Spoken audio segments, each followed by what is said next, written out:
So let's see, it was the early 80s. My wife and I were living in Boston. She wasn't my wife then, but she is now. We'll be married 30 years next June.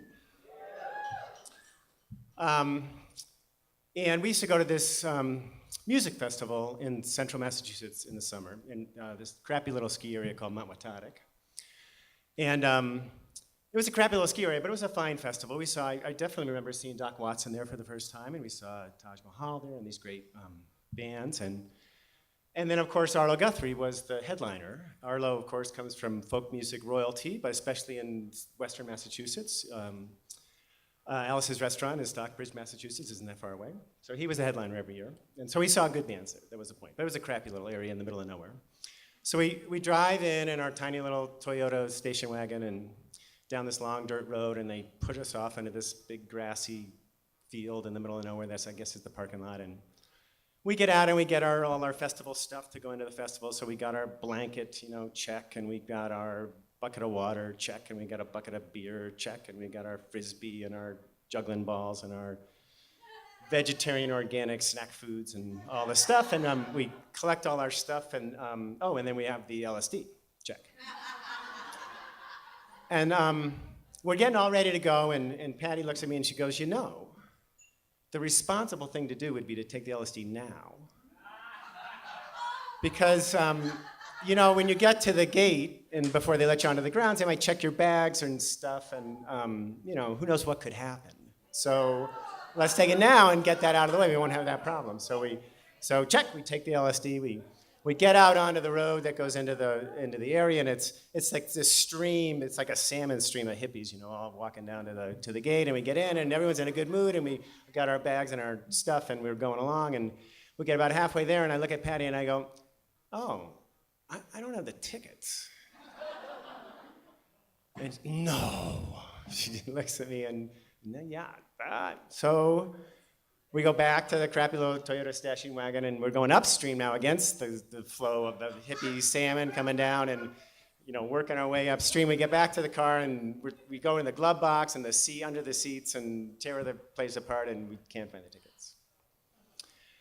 And LSD's kicking in, and it is a beautiful place. Mount Watatic is really beautiful. There's trees, and they're sort of melting off the hills, and I'm just thinking, we're not going to get in. But Patty, bless her heart, Patty's like, let's just go up to the gate. We'll tell them the story. They'll let us in. And I look at her, and Patty grew up I grew up in Boston. Patty grew up in Lincoln, Nebraska. And I just look at her and I think, Chickie, you are not from Boston. This is not going to happen. But what I say is, sure. That's a great idea. Let's do that. So we go back out. We get back out into the stream of hippies. We get on down to the gate. She walks right up to the guy taking tickets and tell the story, tickets, Toyota, lost stuff. And he just looks at her and he says, "You have to go over there and talk to him." And over there is the Galactic World Empire headquarters of Mount Watatic Folk Festival. And it's this crappy little construction trailer, parked on the side right by the fence there. And him is the guy, he's definitely in charge. He's this tall guy, he's got a cowboy hat on and a blue jeans and a black vest and a ponytail and a bunch of minions who aren't nearly as tall as him sort of surrounding him, and they're puttering around, and he's the guy. So we go up to him, and I can't even speak at this point. I'm just like looking up at the trees. But Patty, bless her heart, got the story, and she marches right up to him and tells him the whole story, and he looks at us and he says, "You stand over there and don't move." And it's the corner of the construction trailer and the fence, and there's the fence, and the other side of the fence, is the festival. The fence is kind of like a border, right? Because this story has nothing to do with loss or anything, which is the theme of a couple months ago. This is a borderline story. And then, so we're there, and it's taken a while, and people, minions come up to us every once in a while and say, "Hey, can we help you?" And we say, he said, "Stand here, don't move," so we're not moving. And okay, and then, time goes by, and you can tell things are not going great for the Mount Watatic Folk Festival, and boss guy is not real happy. There's something about cables and food or something, and people are upset, and minions aren't doing their jobs, and He's not in a good mood. And then to top it off, up through the salmon stream of hippies, comes this 1972 dark green Plymouth Fury driving up, way past the grassy parking lot where all the cars are supposed to be. This Plymouth Fury, comes up, and this is just the last straw.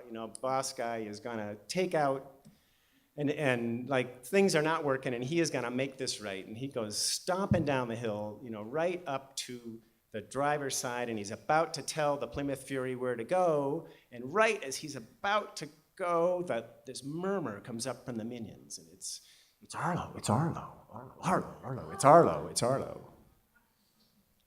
And there's Arlo in the back seat.